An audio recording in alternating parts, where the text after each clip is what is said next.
I do like to be available here.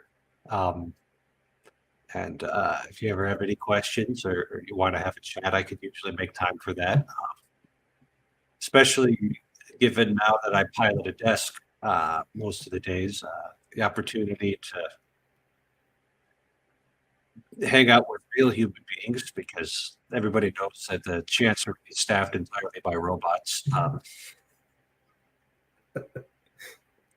Those AIs are good for something, I guess. They are. They can write 4 letters for the bishop to sign.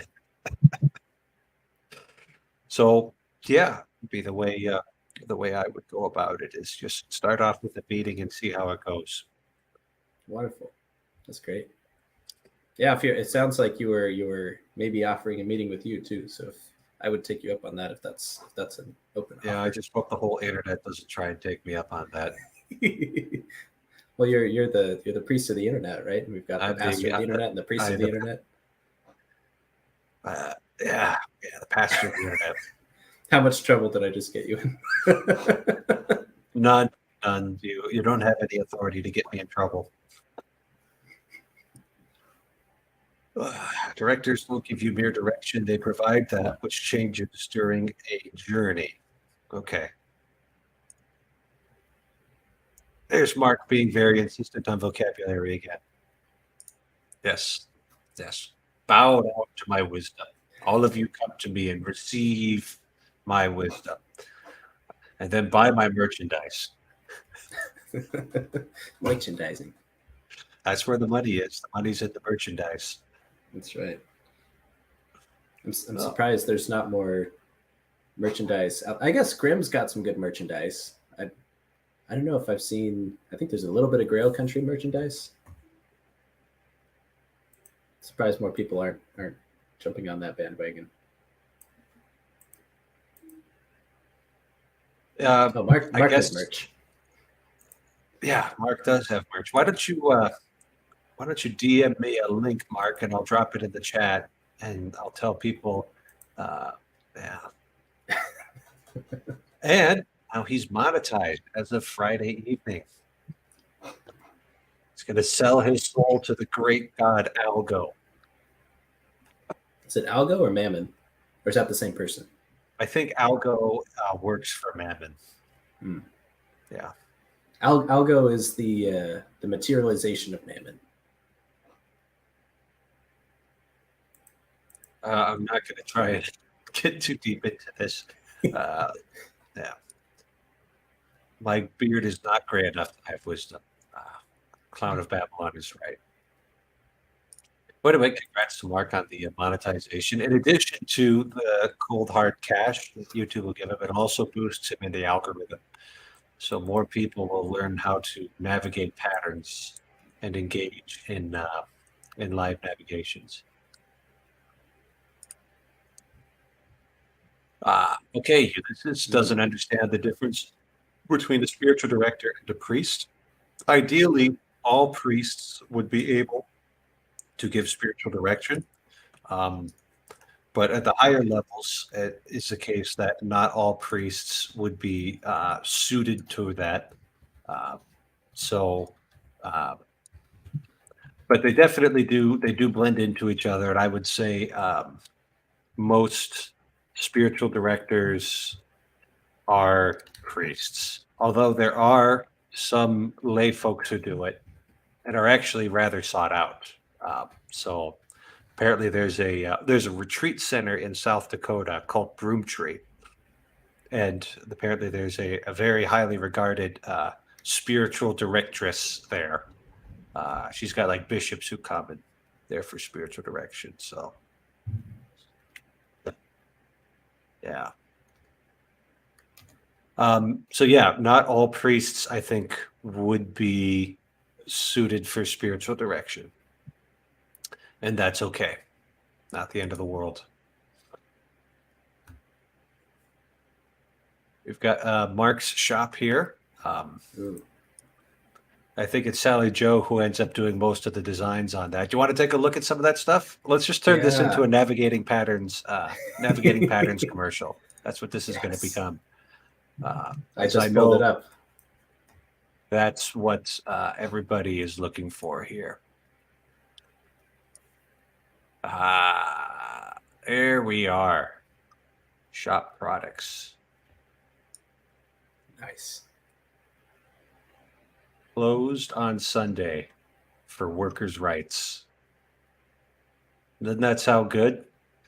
Aren't workers' rights important, Corey? They're so important. Yeah.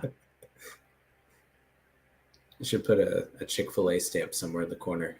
This is my favorite one right here. This is the one I did this. You did this? No. I went to this website specifically to show this one. I guess I don't get it. Men are not large women. Women are not tiny men. Oh, okay. Now I get it. It's a got it. Yep. Yeah, I got to read it that way. Yeah, I was missing the appended one on the end there. I got men are not large, and I got women are not tiny. It's like, okay, but I see that. Finish the sentence. You got to read to the end, otherwise it doesn't make sense. Yeah. Joke's on you. I can't read. It's okay. Lots of good Catholics have not been able to read.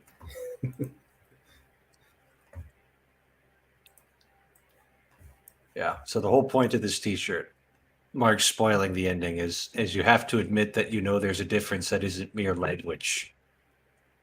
Because if you can understand the shirt, and I'm afraid that you're counter evidence against that, but if you can understand the shirt, then there's something to masculinity, femininity, male and female, that isn't just a construct of human language. It's good. And then hopefully whoever you're talking to that's having a hard time understanding that'll just rage quit or something. I think that's the ultimate goal, right? Just to get the other team to rage quit. Yeah, well, if they rage quit, you win. Mm-hmm. You win because they forfeit. Hopefully it's a ranked match. It's only a ranked match if you have an audience. Honestly, we should just start ranking these things. It's like it's happening anyway, Ben Shapiro destroys all opposition, right? Like we should just get like a UFC kind of structure around it and have people vote. You should pitch that to Daily Wire. I'll bet they'd do something like that. Verbal death match, The weapons of our warfare are zingers. I'm pretty sure that's what it says. Zingers, one-liners, smackdowns, claps between every word. Yeah, that's great. No, Andrew, we're not going to play rank in video games on this stream. This isn't Depends Twitch. on what video games. Yeah. Andrew, what games do you play? I don't know. Friends with him on Steam. We could make that happen. Ooh. I don't go on Steam much nowadays, but add me anyway. Okay. Did you by chance see the Jesus Revolution? Oh, I really don't watch very many movies. No, not that one.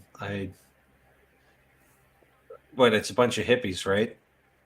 Yeah, but I also discovered recently that it's basically my family's church heritage.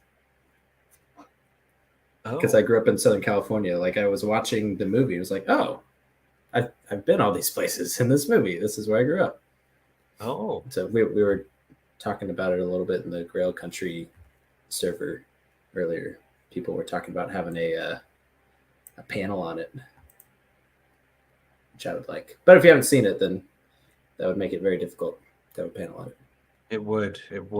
I would sit there and look all sacerdotal in my clerical clothing and not say much. This is a good vocabulary word. How do you spell that? Sacerdotl. Sacerdotal comes from the Latin word sacerdos, which means holy doer. More commonly translated as a priest. Yeah, related to priests or the priesthood. Yeah. So that's what's, I don't know, it's a funny linguistic point. We're always talking about hierarchy, but the word hieros in Greek is equivalent to sacerdos. It basically means priest, one who offers sacrifice and does holy things. So anytime, Dr. Peterson is talking about, hierarchy is inevitable, I'm like, yeah, it is. The rule of the priests. We're coming back. Well, I feel like I heard somebody say recently that it was actually Dionysius who started making the word popular for the first time. Like St. Dionysius the Areopagite and his celestial hierarchies and ecclesial hierarchies and all that.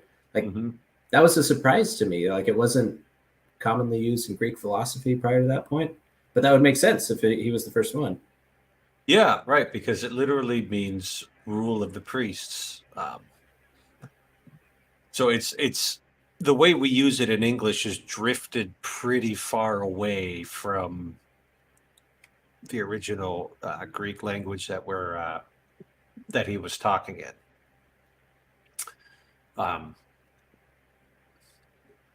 I think the ancients would have talked about what our concept of hierarchy. They would have talked about that in terms of being properly ordered. Mm-hmm.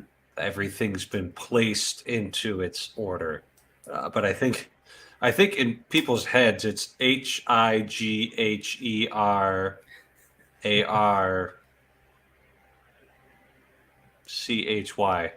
It's an invented word, so you can spell it however you want. Yeah. Because it's hierarchy. Yeah, but that's just what intuitively comes to people here. Good evening, Hey, Andrew. Hello. how's it going? Life is good. How are you? I'm good. We're just Thank talking you. about the rule of the priests here. When are you going to become a priest? We'll see. I don't know yet. Oh, Maybe I'll do you want finish to my talk about degree that with your first. spiritual director? Sure. Is this the joke? I feel like last time Andrew came on, we also joked about whether he's a priest or if you've signed up for all the things. It might have been a different Andrew. Oh, never mind. But that So- is a common theme for young men. Pretty much everywhere I go. It's funny, if I'm with other young men, they'll often get asked, like, when are you going to be a priest? That's They'll be like like, they'll be like, what do you do? And I'm like, oh, I'm studying architecture. And they're like, oh, okay. And they look at the other guy and they're like, what do you do? And I think he does say like, oh, I graduated with a degree in philosophy or something. And they're like, oh, when are you going to be a priest? I'm like, so you got asked that you should be a priest, but I didn't. I think that's a sign you got to go to seminary. I actually think that people with good architectural understanding would make really good priests, especially nowadays, because you have an understanding of design of community context and spaces, which is a thing that we're getting into lately. You have to be able to afford space for people to live together in a certain way, and it requires more than just abstract philosophical knowledge to do that, doesn't it? I mean, yeah, but that's more in a physical context. And usually the architect would do that, not the priest, right? Yeah, but you have the ability to think that way. I think people who haven't studied design like that. He's I guess. he's using a $2 word right here. You want to hear the $2 word? Ooh. You'll be exapting your architectural abilities and using them in the priesthood. Wow. Ooh. Did you get that from Vervaeke? I got that from Vervaeke. It's a fancy Vervaeke word right there. I got to start exacting. Yeah, I we guess zapped so. all the time. But Cloud of Babylon, I just want you to know that on this live stream, we believe in pretty churches. Oh, yeah. Just look at the background. Amen. Look at the background. That's the facade of St. Peter's. Mm-hmm. All we have to do is break down a church and just reassemble it in America. We've done it before. We've done it before. We can do it again. We have. We can do it again. Wait, there's historical precedent for this? Yes. Andrew, do tell us about this because I'm not actually aware of this story. And Oh, well, there's a couple things people have done like this. One is not really a religious thing. They took a chunk of Ireland and brought it to New York, and that's the Irish famine memorial. The other is, I think this is it. The cloisters in Upper Manhattan is actually made of a monastery that was in like Europe somewhere, and Rockefeller hired people to take it apart brick by brick and reassemble it in Manhattan. fella, So it's like the most American way to build churches. Let's just take it from home and bring it to our new home. yeah, no, Cardinal Mundelein in Chicago in the 1920s went to the Pope and was like, "Hey, I'm building a magnificent seminary that I'm naming after myself in the town that's named after me, and I want this pillar." And the Pope was like, "No, you can't have this pillar." So Cardinal Mundelein built a replica that was 1 foot taller. Okay. There you go. The biggest importation of a church that I've seen was like a 14th century French chapel that they picked up out of France and moved to the Detroit Institute of Art. And so you could actually walk into just a little, it was like in some French manor, the Gothic architecture and the stained glass windows. They just really literally popped it out of this French manor, brought it to Detroit. But it had been amputated from its sacred context, which is sad. Yeah. It does make it kind of hard. Yeah. Emma said something about her home parish being a prime example of trying to fix an ugly church. My interest is piqued. Yeah, she might not want to dox herself though, so we'll refrain from asking for her pictures of her parish. But yeah, sometimes you're kind of stuck with a building built in the 1960s, lots of brick, not a lot of windows, not a lot you can do with it. That's kind of our new parish's situation. They actually, I don't know if they used to have a church building or if they're just so new that they never had one, but they stopped. Oh, hey, Emma. Hi. Nice to meet you face to face. There we go. Nice to see you too. Where's Colin? He's right okay. here. He's still He's working on finishing his homework? snack. We're doing it in a second. Okay. We just got out of a D&D game and decided to come over here. Okay. Alrighty. What an action-packed weekend there. Sunday question. nights are very busy for computer things. Was this? I'm actually going to look if there are any good any pictures. It's like that's our situation too, and we also, our parish that we just joined is going through an upheaval too because they offered the Latin Mass and now they don't, and so some people left, and there's like all this conflict with, some people, trying to figure out what to prioritize: beautiful Mass Here, I'm over just gonna. loyalty to their local community.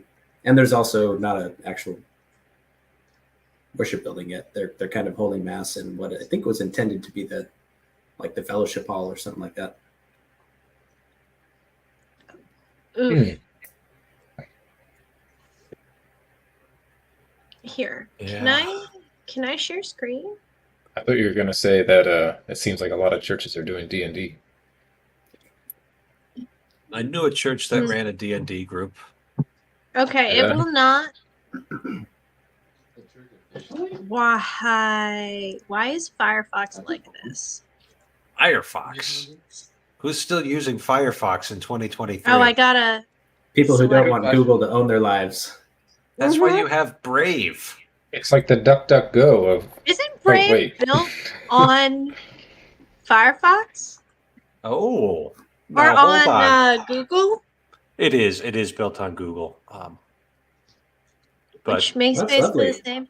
This is yes. Notice the brick, no windows. That's It all still brick. looks like it originally was a gym. That actually looks quite nice. Behind the wood They've done a heck of a lot for yeah. it. They built this whole like wood paneling thing.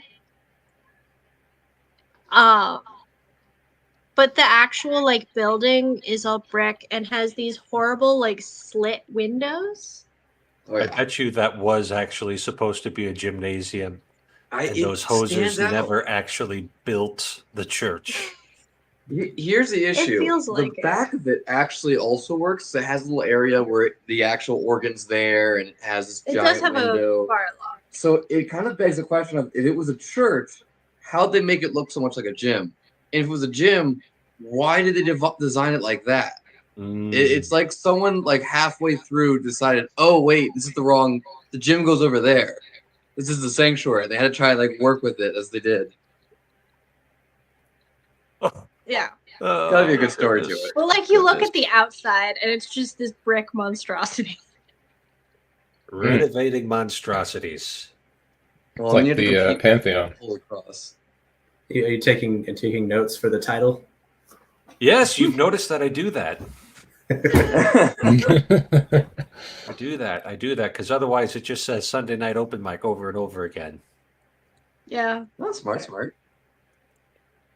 I feel like churches could benefit from playing more D&D or D&D like games. Like I'm a fan of what Richard Rowland and Nate Heil are talking about. Yeah. Like it's a great Oh, way yeah. to build in a healthy imagination and get people interacting in healthy ways. And man, What about a it's like- Minecraft it's like a server? story. Churches should have board game nights.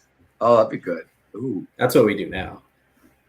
we do have to figure out a fundraiser. I wonder if you can make that work. Yeah, I know a ironically, church I that work does that. for another church. A so, different church, yeah. Yeah, Pay to trying to play. figure that out. Because there are like 3 Which Catholic one's that? churches in town. 4 technically. Sure, if you count the college one, which I don't. Okay, Newman I was Centers gonna aren't say, churches. Okay, fine. 5 technically if you count the Spanish-speaking one. How dare you? Okay, Actually, the Newman that's Center- on me. Uh-huh. That's on Newman me. Centers would have a decent chance of actually being a parish. Yeah, How this is so? a big one too. Does not make sense to me. Okay, Emma, but who here is studying canon law? Give you a hint, it's Yeah. this guy. Okay, fair. Then it explain might it. be it might be a chapel, right? So it might be, although that would be more technically called an oratory. But most area. Newman Centers, I imagine, would either be a regular territorial parish, where their territory only takes up the college campus that they're on, or it could be a personal parish, where anybody who is a member or affiliated with the university can be attending there. Personal parishes were invented in the 19th century in America because the Germans and the Irish and the Czech and the French and they couldn't get along with each other. So you'd have They the didn't German like going to the parish same and the church. Irish parish or the French Oh, I love parish and the it. Czech parish. You still kind of see vestiges of that in like South Bend because there are just so many churches and they each have a very strong character, even if some of them are closed down now. Yeah. So there's a So strong what- tradition of. Oh, sorry. Go ahead. Oh, what does personal parish mean? So instead of your membership, so here's where our canon law is still very medieval and doesn't care about modern realities, is that your parish membership is determined by where you live. Full stop.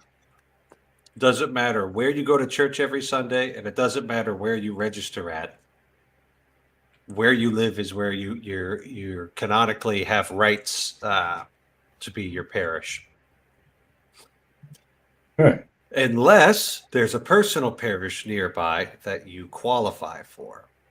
So if you go to St. Paul, Minnesota, you go to the Church of St. Agnes.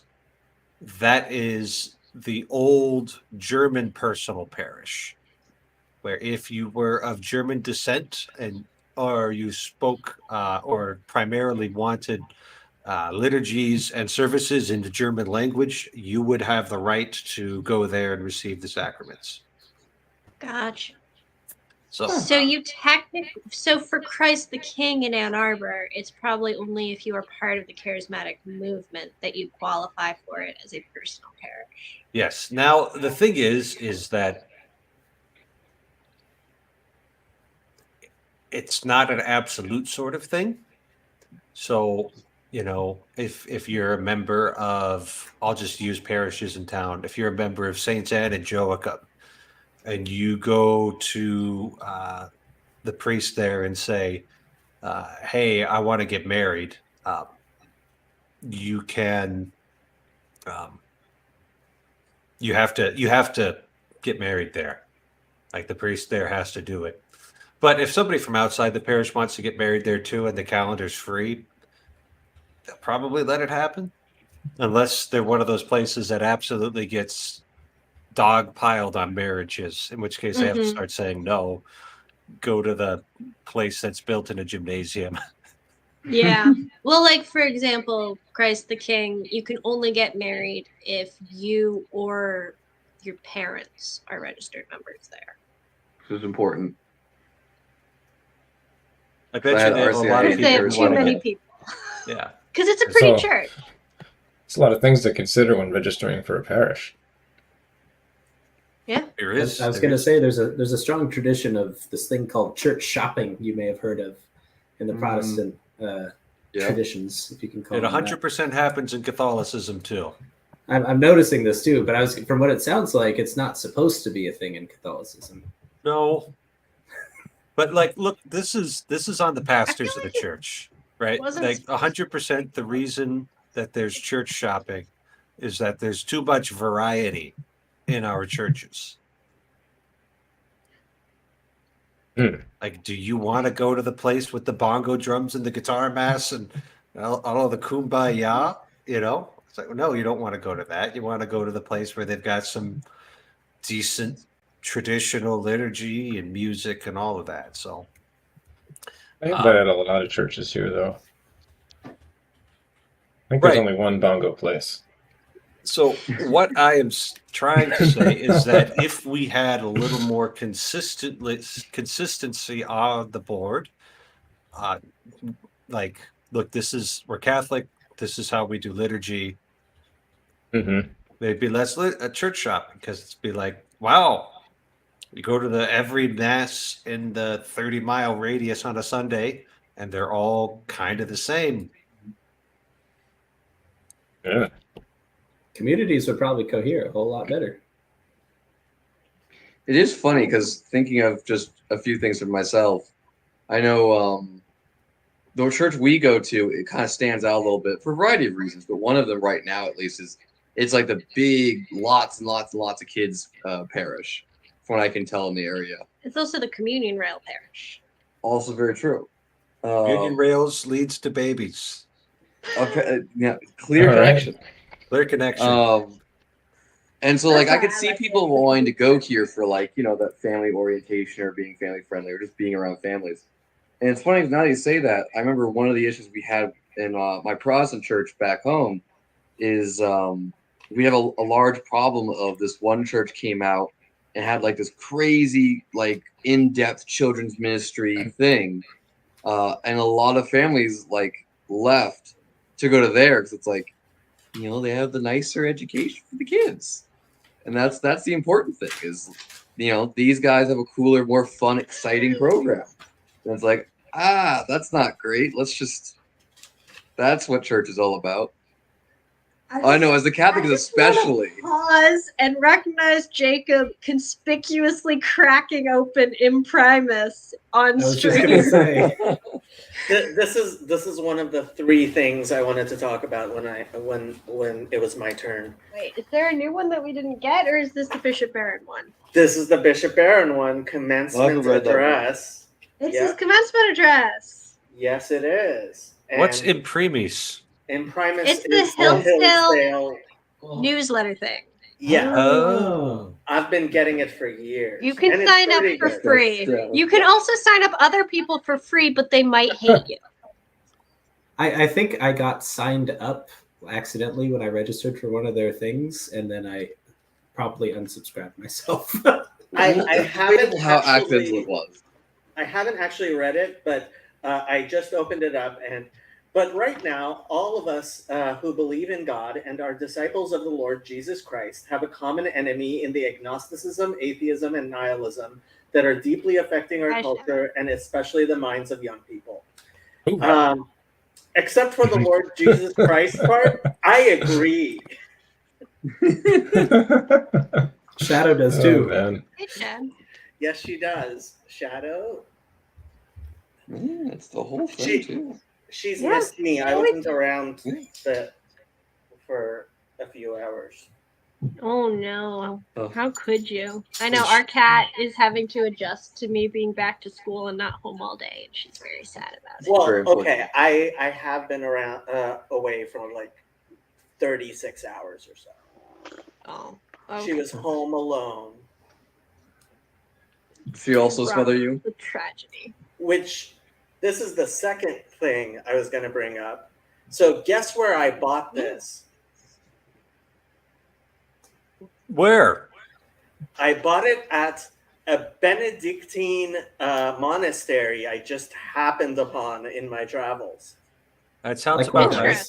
called Depends. St. Andrews. Yeah, Yeah. Jewish mystical autobiographies. Ooh. Did you see any young monks there at all? I saw a monk who looked like he was my age, a little bit younger maybe. Okay. I don't know. The Benedictine library, like, there's so many Benedictine monasteries, and some of them are real solid, and some of them got kind of wacky in the 70s and are. Mm. But I don't know anything about Jewish mystical autobiographies. It might be really solid. Well, it was in the bookstore, but I just happened to pass it because there were roads closed, and I'm passing by it, St. Andrew's Abbey. I didn't know what it was, so I just decided to like go in and look at the gift shop and stuff and ask them like, is this? At first, I was actually looking at the books. At first, I thought it was an Anglican monastery.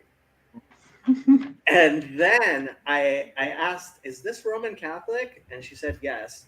And then when I was buying the book, I asked, because they had Trappist jam for sale. I asked, so is this Trappist? And the brother behind the counter said, no, we have the same rule, but this is Benedictine.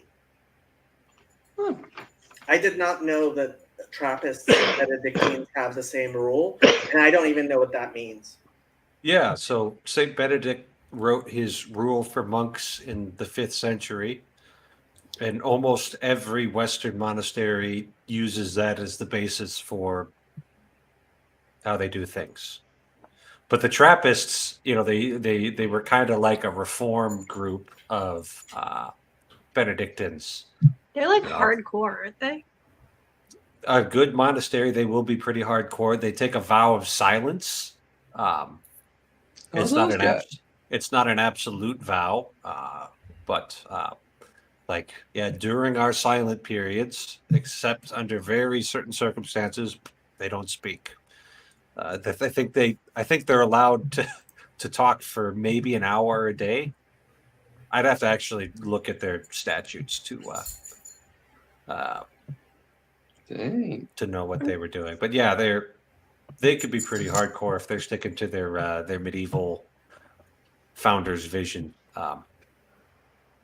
I'm pretty sure there was a Trappist convent near where I grew up as a kid, and they sold chocolate, and it was a really good chocolate. So the third thing I was going to mention is tomorrow I am going to a super secret Catholic place that I can't tell you what the address is because it's actually a domestic violence shelter. Oh, okay. Yeah, I'm going to be volunteering there. So Okay. Oh, nice. Nice. So either that or you're Good going luck. to some sort of Vatican thing. It would be, shout out. in Secret Los Vatican Angeles, conspiracy. in Los Angeles? Yeah, they got Archbishop Archbishop Gomez there. You know, he's got connections. He's an Opus Dei guy.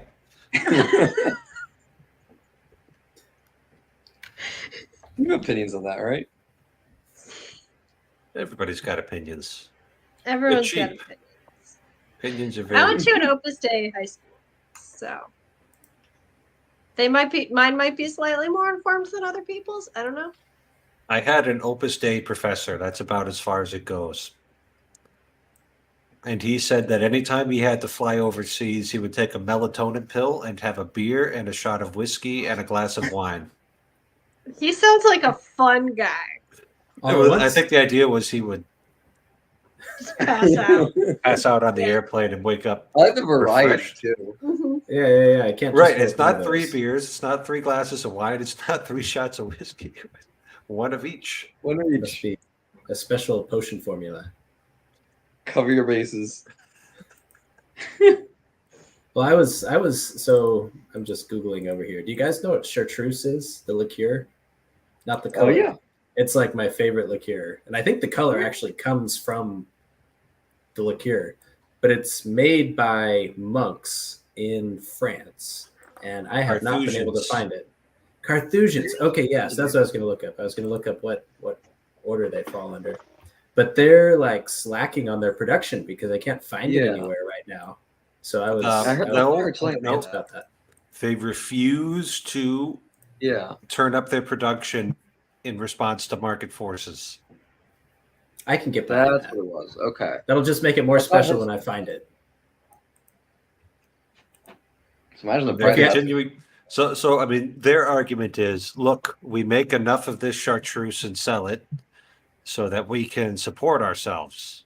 Like that's what it's for. So we know how much chartreuse we have to sell in a year in order to support ourselves, and we know at what price we need to sell the chartreuse to support ourselves. So that's what we're doing. They should increase the price if there's a shortage. Well, what would they do with all that money? I mean, what is it? What is it? They would help the widow and the orphan and the. Then you gotta manage the money though. That's the problem though, is that otherwise it just becomes first come first serve, and that becomes complicated. They have a fun economic problem on their hands. What does it taste like? That's what I want to know. Oh, it tastes like itself. Like ripe Honestly, fruit. it's really hard to describe the flavor. It's unique. It's very unique. Is it kind of like aromatic? Yeah, it's very, like herbal and like there's a lot of there's a lot of herbs in it, Mm. flowers and stuff. It's a secret recipe, but it's my favorite. Only thing. 3 monks in the world know it. It makes me really happy that you know about this. Tell me more about Like my it. favorite liqueur. There's like 127 We'll get ingredients close in to it, and the Probably 3 monks not. all have it I think they're- memorized. Wow. Cool. It's so bizarre. Yeah. Yeah, if you haven't tried it, definitely try it if you're inclined. If you're not, If you Baptist. can. Yeah, if you can. Yeah, sorry, I Chad. actually have tried it, which is unfortunate because I've had it offered to me, but I forgot to didn't take the chance. Ah, Yeah. who offered it? Your grandfather, I'm sure, at some point. Maybe. Well, I just want to drop in and say hello. Now I'm gonna go buy. See you, Chad. Wait, Good Chad, to but you've been know. making so much good content lately. Ugh. Yeah, right. We don't want to get into it. All right, guys. Bye. Peace. Chad's discussion with Billy Ray has been very, very popular on my channel. I need to watch that. I have not watched it yet. To my shame. I was actually quite proud of my framing of it. The most epic theological battle ever. Both of them arguing, stop discussing stupid shit on the internet and go do something real with your life. I love it. Preach. Preach. They both won. They both won. And they both had fun. At least I hope so. Oh. All right, Andrew, you burst the door down to get in here. Andrew T, what do you have to say for yourself? Oh, nothing. Well, I've got like 10 minutes on here, so Okay. Yep. Alrighty. Yep. 10 minutes and nothing to say. Pretty much. Are you moved into your dorm yet? No, not yet. I've got 3 weeks left. So They're on a Oh, quarter wow. system. 3 weeks? They're on, yeah. California's on a quarter system. They start late. Mm-hmm. Wow. My school Can starts confirm. tomorrow. So Yeah, mine starts Man. tomorrow. You started this last week. Yeah. Lucky, What lucky. is Well, mine? Wait, Andrew, what Wow. are you at? UCLA. Oh, wonderful. Yeah, I'm from Orange County originally. Oh, really? Yeah. Yo, that's mad. Where you at now? Now I'm in Texas. Okay. I move all the time. Unfortunately, the weather here. Yeah, be glad for your weather there in LA, even with the occasional hurricane. Yeah. Like I moved to Texas expecting that I'll get a hurricane at some point, and then my parents get a hurricane in Orange County. Like, okay. Don't look at me, man. Andrew, you started it. Don't pretend otherwise. Father Eric, Emma is slacking on the TLC Bible. I know. Ooh. I'm sorry. Ooh, I'm trying to snap. pass my Greek exam. Priorities here. Father Eric would love this project to die before it starts. Don't complain to him. Yeah. Is But this the what- one with the AI generated images or? No, it's AI generated lolcats translation. Oh, right. Yeah, It's honestly, worse. like it's worse. I don't know how you guys think that's a good idea. We are determined to make sure that it is in no way desacralizing of the Bible. I don't know how that's possible with the premise. Are you That's like also that- that was like determined? that. Okay, so I'll There's the Before we Peter go any Jonathan further, Pajot before was we talking go to any Jordan further, Peterson. I'd just like to remind everybody. Shh. Shh. Oh, TLC Bible just stands for the Lolcat Bible. That's all. yeah, Oh, okay. Well, Yeah. that's fine. Yeah. yeah. It's Like you're missing a TLC rule. is the lolcats, and Yes. and my whole thing is every time I say, especially to Protestants, that like at least the Hebrew Bible has puns on almost every single page, they think I'm joking. That's because they don't read Hebrew, I think. The Bible is filled with puns, absolutely filled with puns. I love you Protestant would have a translate the rejoinder, though. Protestant would say, at least we read the Bible. Bible? And if someone wants to pay for Rabbi Mullet to come to Jerusalem, or Father Eric, although I don't think Father Eric even has the time. What is I it? am- February? Yeah. I'm hoping people will sponsor Lent, people is to it? come. Because we have another Ash Valentine's No, Day. it definitely is not because during Lent, because it's a Jewish leap year next year. Oh, okay. Ah. Jewish leap year.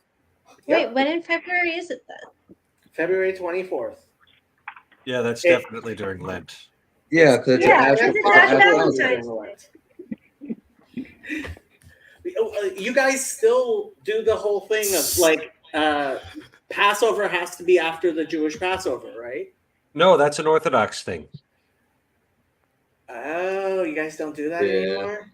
No. We're not sick with those guys. Mm. Yeah, no. Our rule is. So you don't believe in Nicaea? Dun dun dun. I suppose not. Nicaea specifically said. Yeah, that's discipline, not dogma. So Wait, so Father is Eric the is so Catholic over and this Orthodox conversation Pascha and not on the just same focused day? on remembering what the rule is. yeah, it's February 14th this year, Yeah, it's And Ash the- Valentine's Day. Ash Valentine's Day, and Ash the Valentine's rule Day. is we date Easter on the first Sunday after the first full moon after the spring equinox. I'll take it. Okay. I'm pretty sure Nicaea says it has to be after the Jewish That I hear you. canon law has been abrogated because the Catholics have somebody who has the authority to do that. Abrogating councils of the entire church. No wonder the Eastern Orthodox No. excommunicated the whole Listen, Jacob. There's a very good explanation for this. That there's a difference between a dogma, which is a teaching, which is an eternal truth, and a discipline, which can be updated. I know a few people that need to know that. You do. I'm starting to agree with. It's also the why we don't Eastern do Orthodox kosher anymore. Yeah, Oh I'm no, going to a excommunicate Jew agrees with the excommunicate Eastern Orthodox. the entire Catholic Church. We're so threatened. I feel like a medieval Catholic being like, the Jews don't agree with the Pope? It's the filioque. I'm telling you, it's the filioque. Now hold on. You were there. I did when like was Michael talking Dawson's to video on Father that. Stephen, and Saint Maximus the Confessor fixed the filioque in the 8th century. He did. Yeah, he just said, no, guys. What they mean is that the Holy Spirit proceeds from the Father through the Son. That's what they're trying to say. And I thought about it, and I'm like, yeah, that's probably about right. That's how you do theology. Fix the schism. Fix the schism. We've got the fix. Oh, it's too cultural nowadays. You're gonna have to fix the calendar first. I mean, how can you have Easter before the Jewish Passover? I don't know, I Ted. mean, How do we do Jacob, it? because the Lamb was slain before the foundations of the world, so Passover is the echo of Calvary. Okay, that's a darn good answer. I'll give him that. No, it's not. I mean, Jacob, if you agreed with me, then you'd be in the church. So, like, I'm not surprised that that's your response. Yeah. If you agreed with me, then you would be in the church.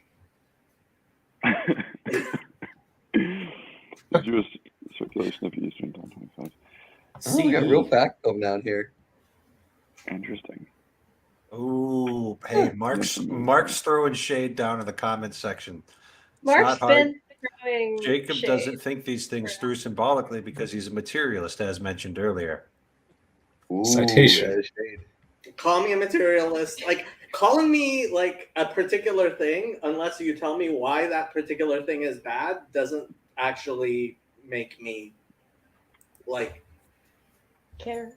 Yeah, it's like when people quote Paul of Tarsus at me, or I quote Paul of Tarsus, and they're like, "You're quoting Paul of Tarsus," and I'm like, I don't give him enough credit to be wrong every single thing he ever said.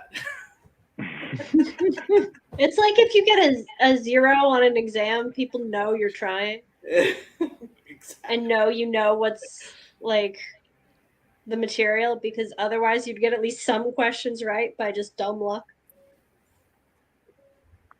Ew.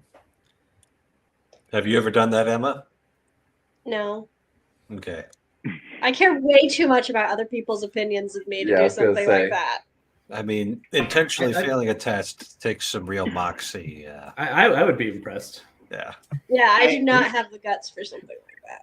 I needed an A in a class, and it was a woke teacher, and I knew that if I wrote anything even close to real about the subject, I would get a bad grade.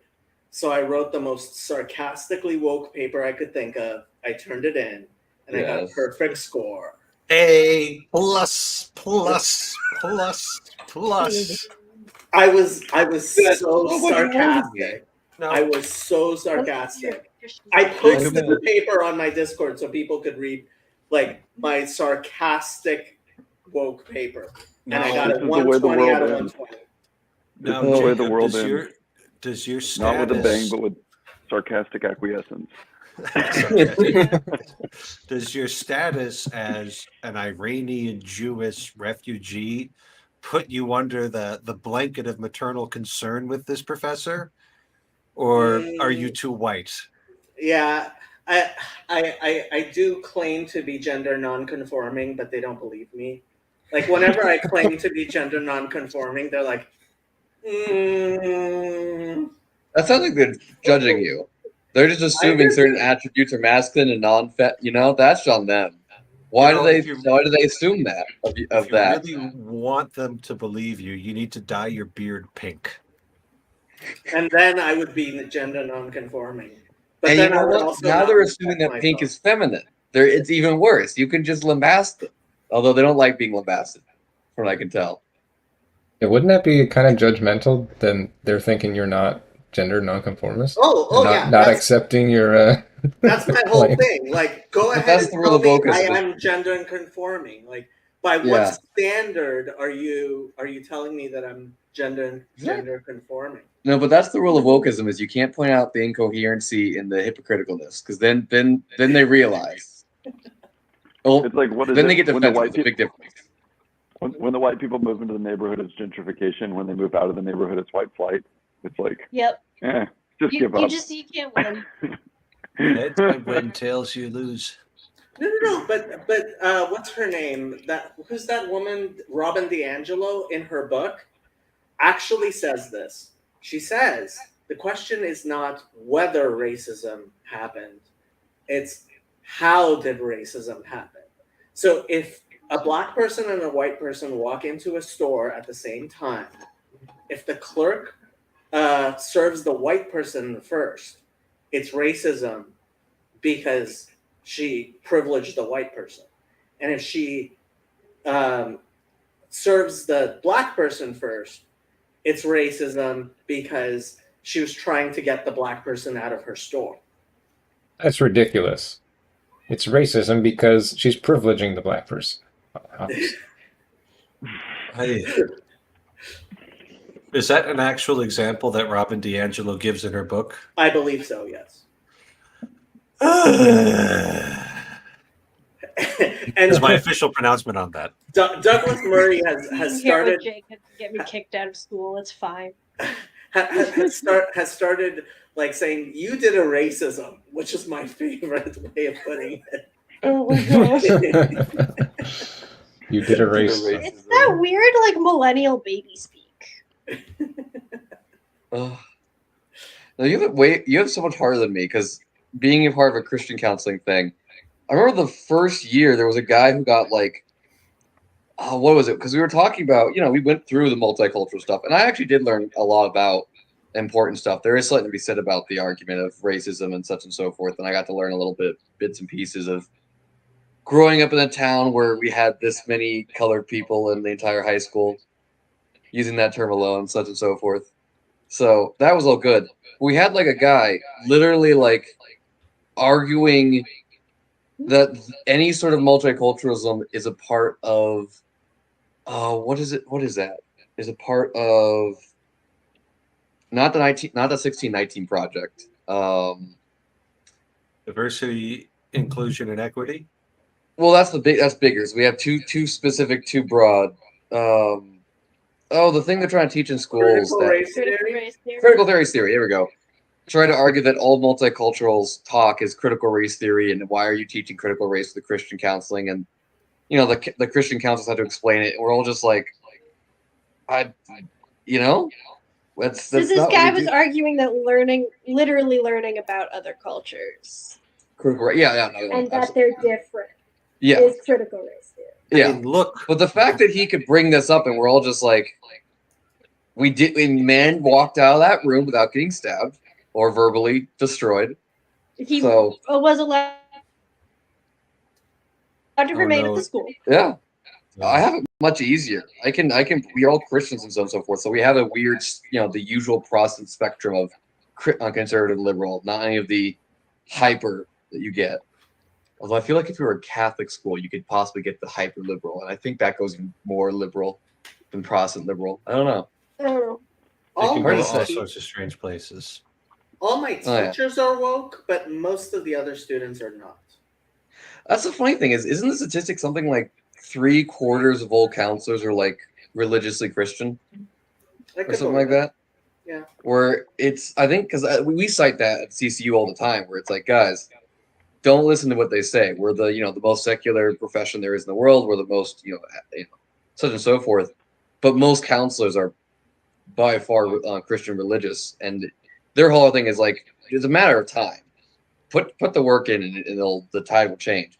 Not sure if that's accurate or not, but Well, just because they're Christian doesn't mean they can't be woke. true. I can't remember exactly what their argument was in particular, but I think it was we can manage for Christianity to be acceptable in the counseling sphere as like a part of it. Especially now that spirit people have been realizing recently that you can't ignore people's faiths. That's not actually that helpful. And that's really put a wrench. Yeah, right? As it turns out, that's like helpful for some people. I mean, the original When you say theory counseling, from are you talking about like psychological, like therapy? yeah. Okay, yeah. Yeah. What is it? Jacob, correct me. Is it what's his first name? Ellis? Ellis was his last name. REBT founder? I have no idea who you're talking about. Something like that. He was famous for saying about the fact that one of the, religion was one of the psychoses you need to help people get out of. Ugh. So That sounds like the type of thing Freud might have said. Freud also was in that argument, but Ellis was his whole thing was rational motive behavioral therapy, and I actually liked it. It was quite nice, but it's all about rational logic and finding like incoherency in thought. And one of his is that if they start propounding anything about God, that's incoherent. That's fundamentally irrational. Yeah. So one of the reasons that the Lubavitcher Rebbe was a huge proponent of Viktor Frankl was because Frankl just didn't have any truck with that. So Yeah. No, Freud does a great job of getting rid of a lot of people. I'm an Adler fan, and yeah, there's a lot of broken friendship with that guy, Freud. I had a conversation Thursday night. It was the first men's group at my parish that I went to, and they got into a great conversation that went from homeschooling philosophies all the way to psychology is super evil and you shouldn't study it because Freud and everybody after him was super evil in psychology. And I was like, I mean, no. But It's a little bit broad of a brush. Yep. Where do you guys study? Are you both in school, Emma and Colin? Yeah, I'm in Illinois. So is Colin. you're Yeah, so I I'm do trying- online Colorado Christian University, and she does in person University of Illinois Urbana-Champaign. So I'm trying to figure out what course of study to follow now because I've got some time to do it, and I don't know if I want to do like classics or theology or psychology, and I also don't know what school. But it's probably got to be online. So I ask everybody this question now. Yeah, I don't know if you can really do online classics. That I does don't sound know weird. how many places there are that do that. if you are thinking of becoming a counselor, I still think an MSW is best.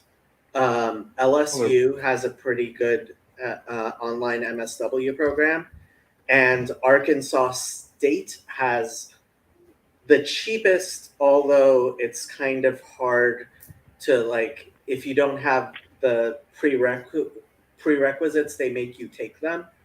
Like LSU, if with a bachelor's degree, they should take you. But Corey, you should also just do ASU because it's Arkansas, and then you can come and be part of our parish, and then everything will be amazing. Oh, both of these are online, and you don't have to be anywhere near the actual school. Shut up, Jacob. Shut up, Jacob. Corey's going to move to Arkansas. And do Arkansas. I don't need an excuse like that, Ted. I don't need any excuse. I've got plenty of reason. So Corey, what is the impetus for getting another degree? So that's part of the question too. Like it's less. Well, I'm trying to figure out what to do with my life as soon as I get out of the military. Is kind of the backdrop of all of this, and I think it's going to be something related to all this stuff that I've been learning from all lovely people like you and all the other YouTube types. And I don't know what that looks like yet. I don't know. I have this like, as far as we've gotten, is my wife and I. We both are passionate about. Now we're passionate about beauty and design, and also about how beauty will change the world. And I love theology now. I mean, I don't know. We're thinking like some kind of L'Abri project, actually, somewhere in the Midwest where it makes sense, where we could build a beautiful house and make it a retreat center or like a a place where you can have a constant estuary-like vibe going on, and invite artists to come and talk, and maybe French I'll just salon. build a compound in the middle. of the Too late. field. I already started that project, so like you're kind of late. Sorry. Is it in California? He's going to be a part of your network. it's in his apartment. Come on. It's in his apartment. Yeah. Because I'm sorry, I'm not moving to any compound or commune that's in California. The question will be, once we have enough money, we'll figure it out. But until we have money, like, it's kind of a little early. That is a key consideration. Yeah. But to answer your question, I also want to write things. I don't know. I just want education. I don't know if it has to be a degree, but I've got a GI Bill that I can use. So if I can do it formally, then why not? If you can make the government pay for it, make the government pay for it. Admittedly, for Christian counseling, so kind of that intersection of theology and at least counseling, not necessarily psychology. There's a bit of a difference between those two. Colorado Christian University is really good at that. They're really good at integrating those two and trying to show how they mesh nicely. It's a bit of a specific thing, though. Becoming a Christian, like, you'd probably want to at that point become a Christian counselor, and that's, I feel, easier said than done. Even I'm not exactly sure that's what I want to do, just because you're a little pegged very carefully. That's not a very large group to easily get into. And it's So I'm definitely probably gonna not the stick same there thing for as a bit. spiritual direction. No, although the Divine Mercy University has a specific something. I can't tell if it's a certificate or if it's a degree on spiritual direction. Yeah. Yeah, I've been trying to look into that because that just sounds interesting. I don't know where I want to go. I don't want to know what I want to do yet, but probably at least a couple of years secular, just so I can have that experience under the belt and be able to say that. But you never know. Spiritual direction certificate. Yeah, Imagine you right? could be like ordained for that. Technically, no. We have quite a few spiritual directors that actually aren't priests, especially because they're so. Oh my gosh, I work for a priest. People are unbelievably busy. I've never met a man more busier than my priest, the one I work for. I don't know my other priest. He just needs to become more efficient, I think. He tries. That poor man. Yeah, but he Probably also needs- is kind of scattered. Well, he does have ADHD, yes. That Yeah, does make it okay. interesting. Himself. That being said, I've also never met someone. That's not quite true. He's very, very shockingly disciplined, and I think it's been like forcefully. But his major phrase is like, if I don't have to do it, don't ask me to do it. Like, you need to do your own thing. And he's still over inundated with huge amounts of things he need to do for this, that, and everything. It's a little bit difficult. I have to point out, Sandy's been going to Catholic Mass. Yeah, right. We talked about that a little bit last week, and I don't want to play the cruel dentist trying to extract wisdom out of her. So if she doesn't want to talk about it anymore, that's fine. But No wisdom. no wisdom. There we go. Sandy's wisdom Corey, is in Corey, can you her hear- wonderful stories. Corey, Ted's can you hear back. me? Yeah, I can hear There we you. go. Am I back? Am I actually back? Am I You're like, back. Can people hear me? Awesome. Yeah. Corey, I was going to say, it just finally clicked with me when you're talking about what you want to do, that there's a professor up in Christendom College, Dr. John Kudebeck. He's a professor of philosophy that is like doing exactly what you're talking about. He's up in Northern Virginia. So it's actually, I think you were like right up there. I'm like, dang it, if like I had known about this, if we had known each other like a month earlier than we met, I could have gotten you connected with Classic University. Dr. Kudebeck. But yeah, he'd be someone to. He's got some cool lectures on the Thomistic Institute, but he's a classically trained philosopher, but he spends a ton of time thinking about the household in particular. Oh, and its relationship interesting. with yes, yeah, it's really good stuff. I've got another tab open. Thank you. Find this person. Always trying to do that in your mind, Corey. It's just like one more tab. Father Eric, you would probably find this really interesting, and maybe the rest of you guys. Today we were out of state in the morning, and we went to a parish with the Ordinariate of the Seat of St. Peter, and so we got to go and celebrate the Sarum Rite, which was a new experience for me. Adapted version of the Sarin Rite, but Yeah. yeah. Well, listen, The Sarin Rite was a use of the Latin rite that was dominant in England prior to Henry VIII. Oh. The wicked Henry That's VIII. fun. And then he kind of like really massaged that. I mean, not him personally, but his Church of England cronies really massaged that into the Book of Common Prayer. And then in 2009, Benedict XVI passed legislation that allowed entire Anglican churches to join the Catholic Church and canonical structures for governing that. It's called the Anglican Ordinariate. And what the one in the United States is the Anglican Ordinariate of St. Peter.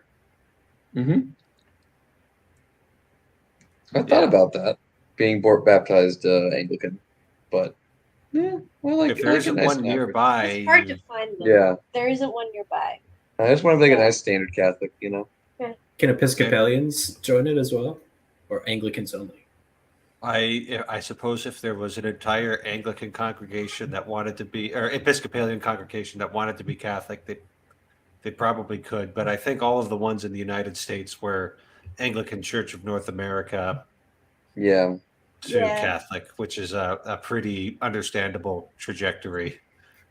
What is the difference between Anglican and Episcopalian? Very little. Not intending to be controversial, my grandfather was Scottish Episcopalian, and I don't know any family over there from either side. I was just curious who was. I'm making a slight joke because my grandfather, he's actually Anglican bishop. I never know. He is a retired bishop. He's a retired Anglican bishop, and he actually was an Episcopal bishop, Episcopal priest. I can't remember exactly the timeline. But he specifically helped start the Anglican Church in the Great Lakes area. So an offshoot of Episcopals. So in our family, there's an important distinction between the Episcopals that essentially kicked him out. It was a whole thing because he opposed being married. It's the classic and- mainline conservative split. So it was a whole thing, but that's generally the better way of summarizing it to kill the whole story halfway happened- through. Yeah. Sorry. So it's like, is the main difference just like whether they submit to the monarch of England as being the head of the church, No, and otherwise I think- it's the same? I think the Anglican Church in North America isn't their bishop like they're in communion with these Nigerian Anglicans? Yeah, that's the Sounds right, complication. yeah. Is Because the Archbishop of Canterbury is mainline, not conservative. Yeah. And he's the head of the Anglican Church and then the Episcopalian Church. I was gonna say in because the America. politics gets complicated. I watched a video on this, so it's not like I don't know all that much. I remember growing up with it and hearing about it, but that didn't make sense to me as a kid. And I watched a video on it. As I understand correctly, the Episcopals, when they went hyper liberal, originally were reprimanded, but they were not. They didn't schism or anything like that. Although they didn't listen either, so it was a mute point. But they specifically did a schism because that's Church of England's very specific on that. We don't have any sort of important theological points as long as we're together. You can be anywhere between Presbyterian and nearly Catholic as long as you get along. But then the conservative element, which is primarily Nigerian, and then the offshoots in America, the offshoots are technically in schism because they offshot, but they're considered legitimate by the Nigerian conservative churches and not the Episcopal churches, or at least that's under discussion right now. And so it's complicated because the Church of England would not acknowledge the Anglican churches in America as Anglican, and so they're not technically Anglican because it's like it's like a pope not acknowledging a person. Like they're not Catholic at that point. But if most of the other churches acknowledge them as being Anglican, what? Aren't they Anglican SSPX? Probably, yeah. That's probably accurate. That's what Bumba probably is. But it's awkward because most of the Anglican Church acknowledges, other than like Europe, acknowledges them as correct. And so, who knows when you don't have a pope? I'm thoroughly confused. Main thing is, though, It's all over gay bishops.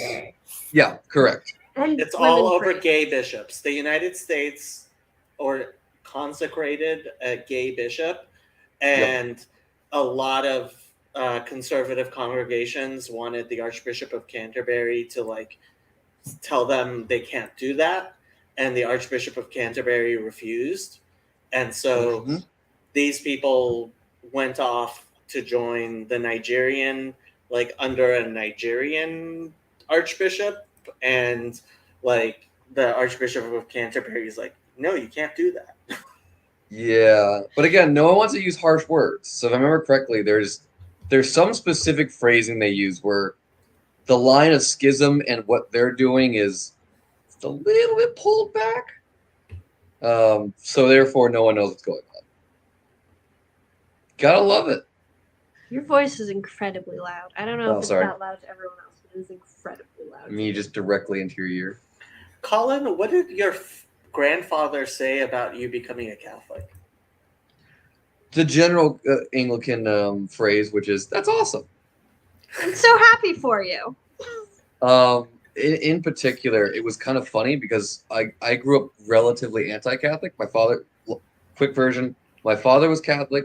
His family was a little bit spiritually abusive, and so he generally abusive. And generally abusive too. That's true.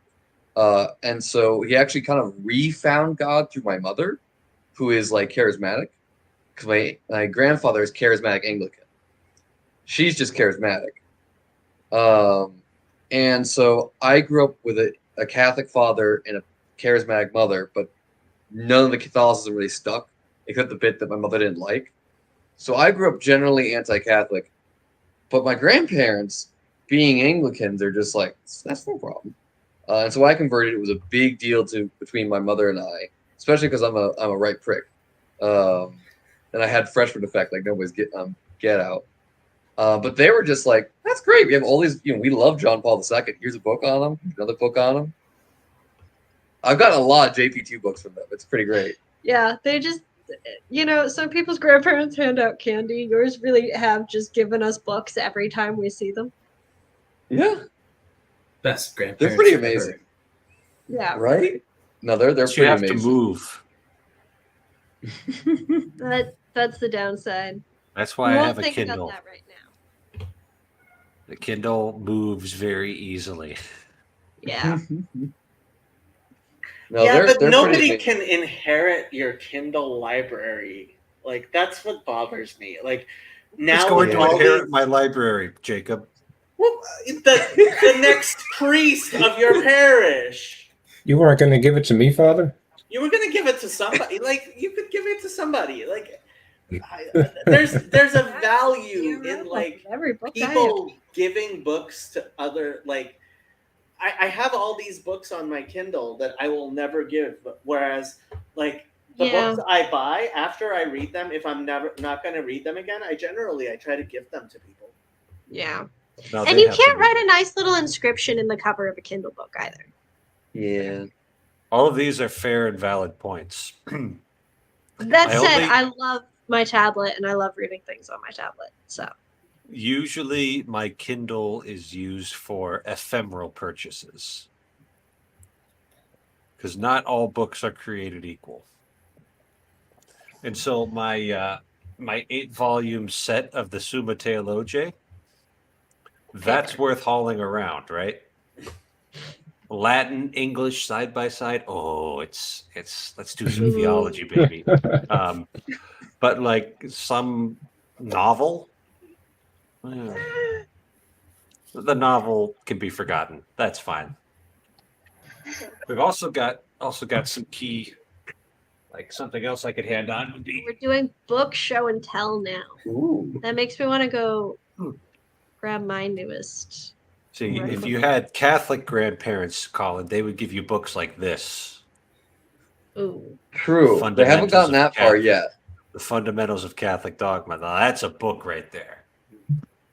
Sounds Half like of it's written page-turner. in Latin and Greek. You'd be asking Emma for help reading it. Sure, that would happen regardless. Yeah. This is a big word. I don't understand it. Just gonna flip right into Latin all of a sudden.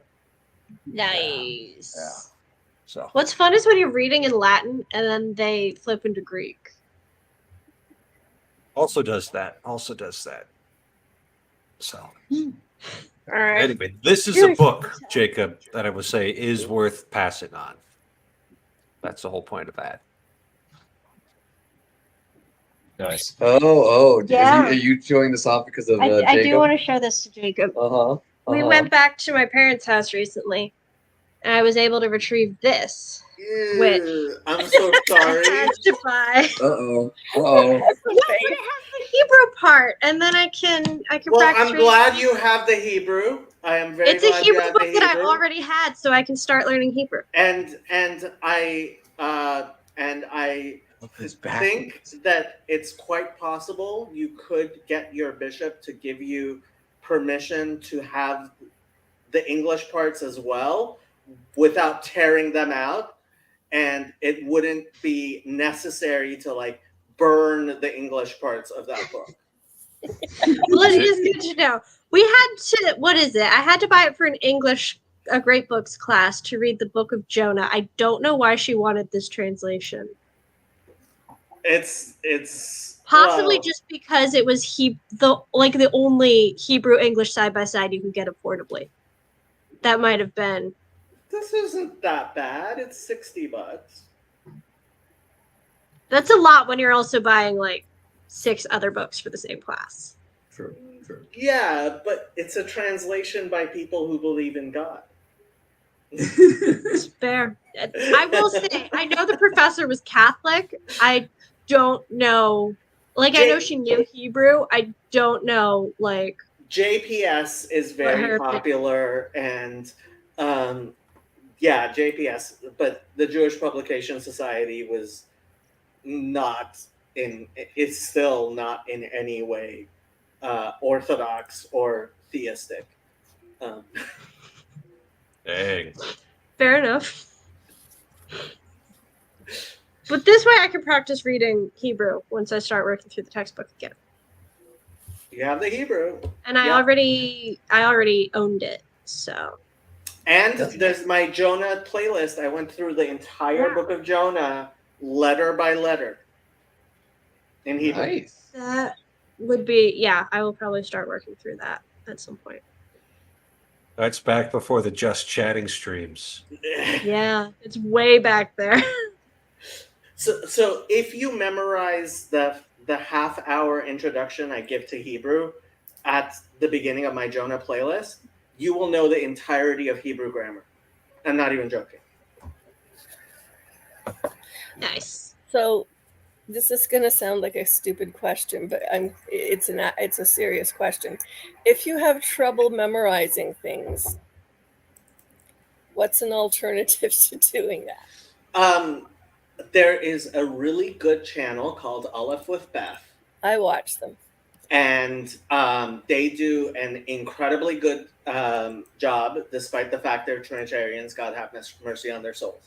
No, they're Protestant missionaries in South America, and she's a linguist, and he helps translate the Bible to obscure African languages. And they do these wonderful videos teaching biblical Hebrew, and it's all completely free, and it's so much better than any content I could ever create that I don't even bother trying to, I just tell people. Aleph with Beth. And they're incredibly nice people. They're such nice people, it's disgusting. Now let's slow that down a little bit. Aleph with Beth? Yeah, her name is Beth. Okay, and that's a pun because Aleph and Beth are the first 2 letters of the Hebrew alphabet. Yes, correct. Okay. You figured that out. I just for the people who, let's say, don't know that, the YouTube channel, it'd be impossible to, because it sounded like one name that was like a proper name. Oh, Aleph, Aleph, with Beth, Beth. Yeah. I appreciate that, Father Eric. It took me a second, but I know just enough about Hebrew to get dangerous. It's about where I'm at now. I'm hoping to brush it up. So she does natural language, and she's like a linguist. And they actually met in Israel. Like their story, they have their personal channel. They have the most sickeningly sweet, like love story. They met in Israel while they were studying, and then they became missionaries. And like it's just completely disgusting. Horrible people with their happy life. And what's the exact word? Cloying. I think that's the word for it. Cloying. Am I using the correct word, Emma? That sounds right. Yeah. Yeah. Cloyingly sweet. Yes, they are incredibly. And he has all these free books on theology on his website, and music, and Well, what's his website? I haven't checked it yet. I think his name.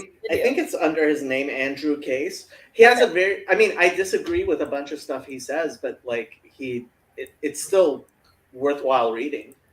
Yeah. Yeah. But they're Trinitarians teaching Hebrew. Isn't that confusing? Look, if you don't learn Hebrew until you're an adult, you can. Confirmation bias is a hell of a drug. Jacob, I'm going to make a new tile for this channel just for you. Ooh. A new tile. A new tile, right? Like my other tiles. Thankfully, I haven't needed this one in a while. Oh my gosh. No anime zone? Yeah. Oh, I didn't know I could trigger that. Yeah. Oh, yeah. Let's take that off, huh? Get it out. Yeah. Okay. Is that slide only for Mark? So poking at that tile issue just a tiny bit. So I did go to 9 a.m. mass, but I also ran into somebody that I work with and realized the priest spent 10 years in my previous hometown. Oh wow. So like I'm not praying the Trinitarian stuff. I'm not doing any of those things. I'm just kind of sitting there trying to be invisible, and I'm not, because every customer to my store recognizes me, and apparently, yeah. I have to say, I am personally of the opinion that the monarchical trinity is permissible to Gentiles. I still haven't figured out what that is, except that all I know is I had this massive argument with God, and so I became a Christian, even though I went, this sounds stupid. And I've been doing that for like 40 years or more. Well, Father Eric is one of the greatest Catholic theologians who are in favor of the monarchical trinity. Considering the monarchical trinity. So I think it might just be a new name for regular old Trinitarianism.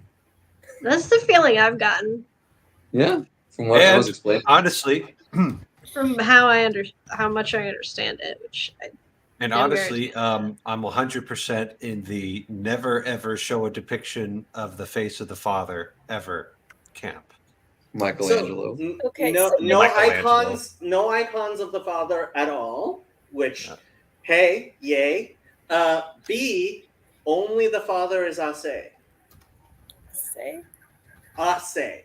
A-S-E-I. Of himself. Yes. Oh, And it's like, that's going to get really hairy really quickly. Let's say. I mean, Because don't you deal with the two issues of begotten, not made, and consubstantial? Where are those? It's gonna get hairy, Jacob. I'm not saying. Oh, yeah. As far as I'm concerned, if you say only the Father is Ase, you're saying only the Father is God. As far as I'm concerned. Okay, but so my practical questions to you and Father Eric is, if I go and sit in the pew and I kneel on their little kneeler thing that I haven't had one of since 20 something years ago,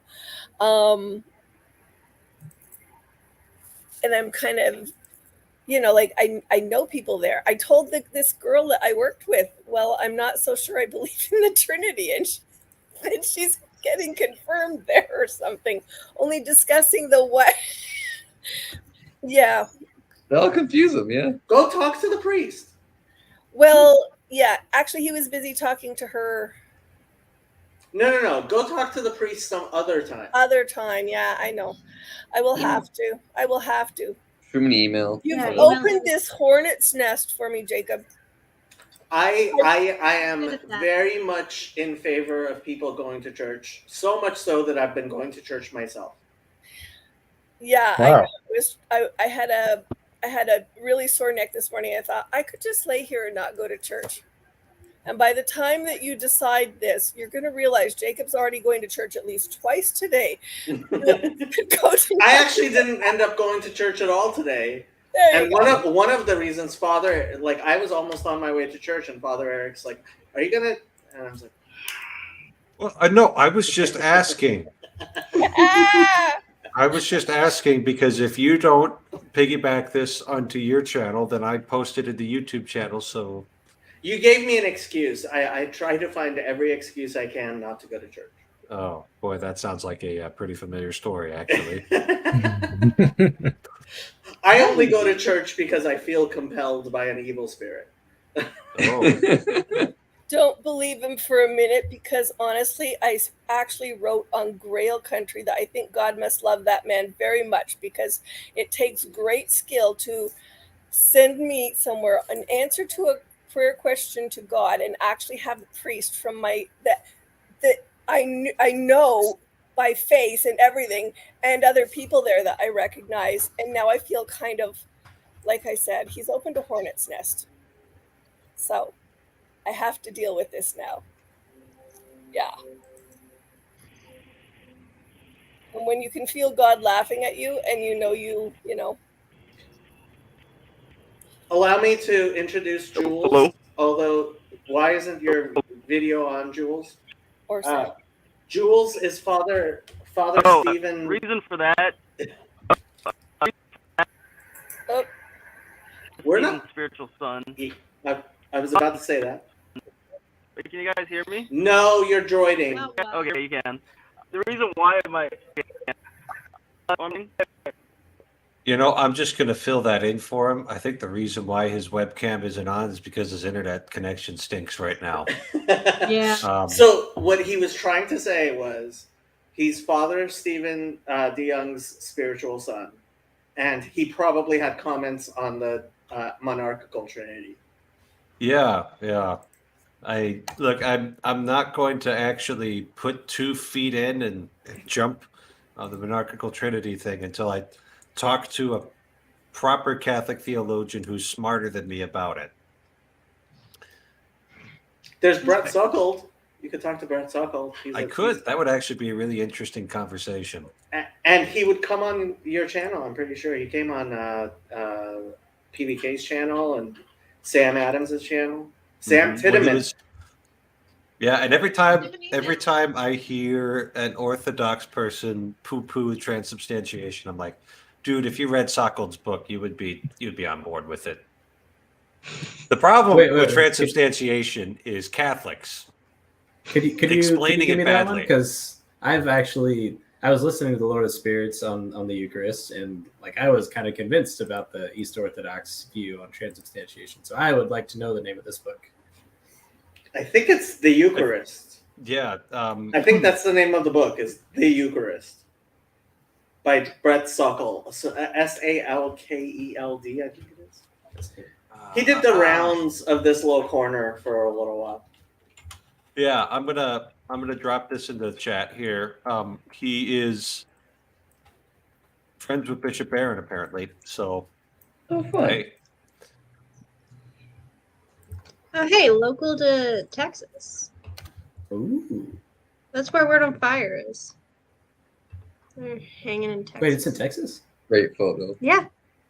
We're in Texas. even though Bishop Barron's in Rochester, Minnesota. Yeah, well, before he was in California and it was in Texas, I think that's just where they like found space to. That's the Yeah. book, Transubstantiation. Yeah. The- So, yeah. frankly, basically, what it comes down to is No? People, The S is even like good an S. Catholics who are trying their best, are always going for overly physicalist interpretations of transubstantiation, and it just ends up sounding bad. And then the Orthodox look at that and say, that's overly physicalist. But if you actually read Thomas Aquinas properly, then I have It's no not. idea what an accident is. Yeah. yeah. Well, and yeah. So, but the basic core of it is that substance is what is known to the intellect. That's what Thomas Aquinas means when he's talking about substance. That's what's known to the intellect alone. And accidents are accessible to the senses. And so, by faith, your intellect can know that what to all physical appearances seems to be bread and wine has become the body and blood of Jesus. Even though all of the physical appearances and physical properties continue to be bread and wine. And I bet you if our Orthodox friend Jules hopped in here, he'd probably say, well, that sounds about correct. Hello. But I don't know if we're going to get a better internet connection now. Can you hear me? Yeah. You guys hear me? Better. Mostly. Hello? Almost. Yes. We can hear you mostly. Got you like 70%. I'm driving right now. That's why my internet. That's bad because I'm driving right now. You guys hear? Jules, I'm just going to have to ask you to come back on a When you're time not driving. when you're not driving, because Yeah. that's not communication right there. Sorry, Jules. Yeah. Yeah. That's hard to hear, yeah. Jules is on the board of directors of my new charity. Nice. Yes. All right. We needed a CPA, and he's trying to become a CPA. He's already an auditor, so you can tell I'm keeping this above board. I like it. I like it. Oh, we have a friend over here. Oh, another cat. Another cat. Your stream is infested with them. I don't believe in having wild animals inside the house. Yeah, we need more dogs on this stream. I was gonna say, if we're doing that standard, I feel like I'd be the one outside versus this prima donna. You, Happy at least, is Colin, sleeping can be with it. somewhat tamed by a woman. So That's true. This cat cannot. the oldest written story that we have. The Here's a Epic of dog on the Gilgamesh. stream. There we go. Happy. I love the eyebrows. Great colors. I love his face mask. I love the fact that Happy didn't jump on me. That's fair. Like, I just, honestly, I will probably be very good friends with your dog if it just doesn't put its paws up on my cassock. Yeah. Just keep all four paws on the floor. We're good to go. So anyway, strong opinions about that. Not that Happy particularly wanted to be pet. She's very shy. Yeah. Sandy, you're muted. Sorry. Can I ask one more church question? Sure. Okay, so this last year is me going to church first time in 6-7 years. Mm-hmm. Previous to that, I was super involved in leadership and all kinds of stuff. So it kind of matters to me that I don't insult anybody there, you know. Okay. So I don't know whether you can answer or Jacob can answer, but quite seriously, there's a lot of Jesus praying. And in my other church, I was on a worship team. I have sung things about Jesus, but I don't particularly pray to Jesus. And I don't pray to the Holy Spirit. I just pray to God.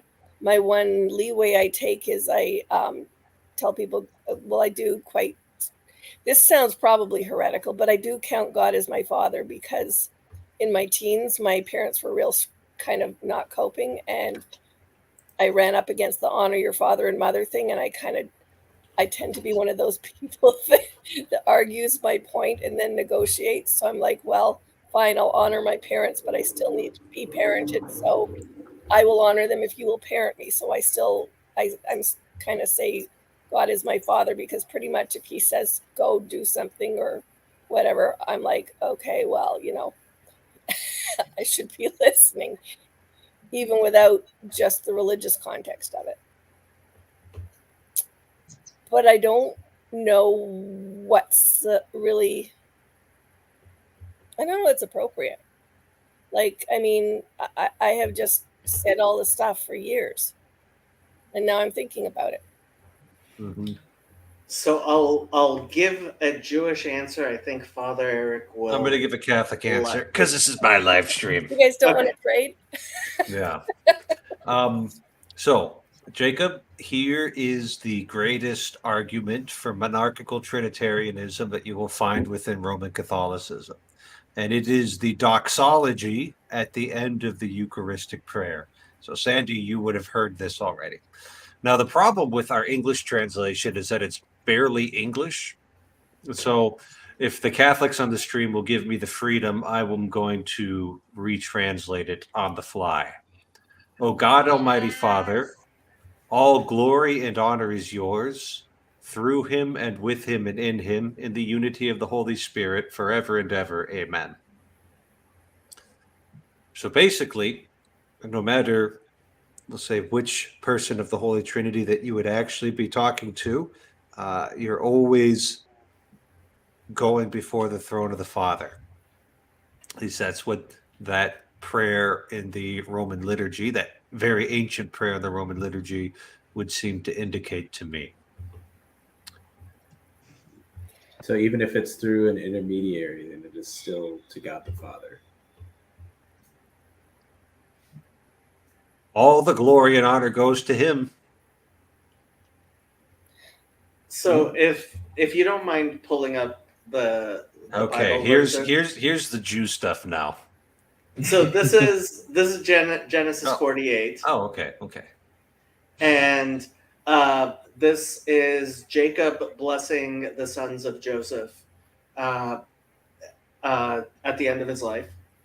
And this is, so verse 15, I decided to go KJV because I figured that's about as old school. I would prefer the Hebrew, but and he blessed Joseph and said, God before whom my fathers Abraham and Isaac did walk, the God which fed me all my life long unto this day, the angel which redeemed me from all evil, bless the lads, and let my name be named on them, and the name of my fathers Abraham and Isaac, and let them grow into a multitude in the midst of the earth.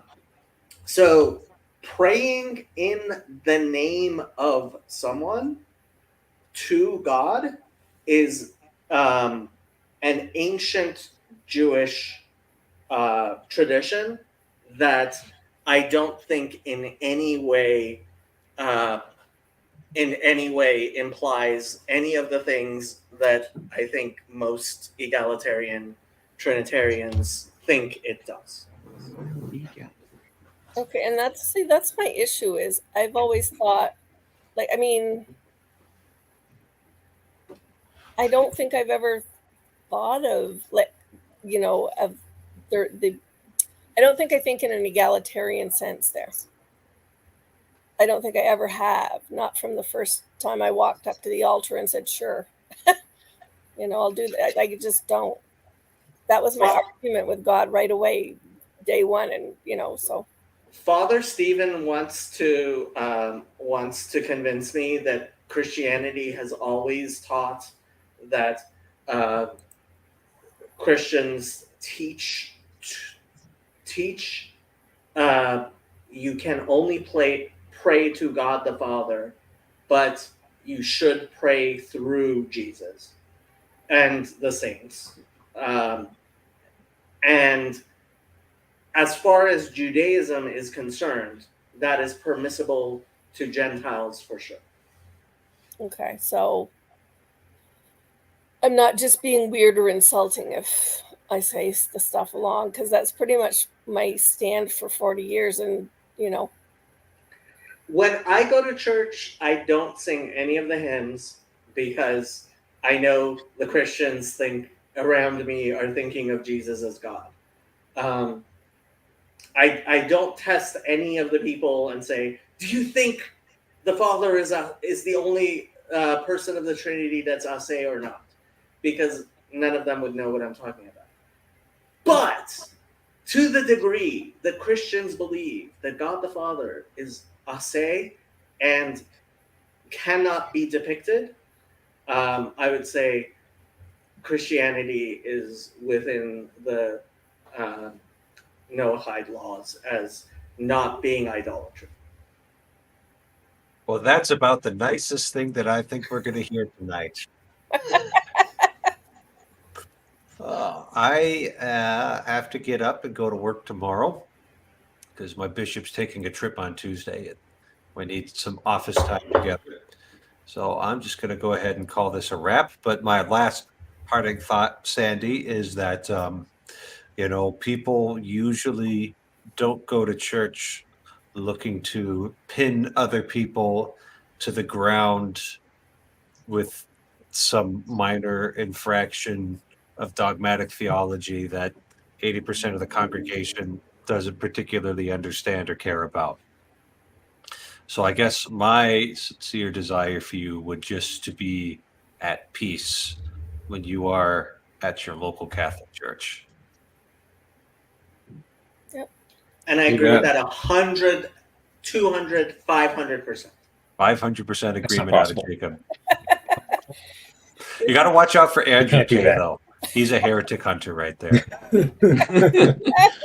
I look through the pews. Who haven't I seen here before? I'm gonna get them. Oh my gosh. Watch out for me. It's a Just church stay where they away from New practice Jersey. jujitsu. They're all like that in New Jersey. Nobody's even looking at the host. They're just looking around, looking out the windows. Is anyone peeking into the church? No, it doesn't happen. All righty. Well, happy All right. Sunday. Good night, Thank and you. God bless you all. Happy Sunday. Thanks, Good Father to Eric. see you all. Sunday, everybody. Right. Night.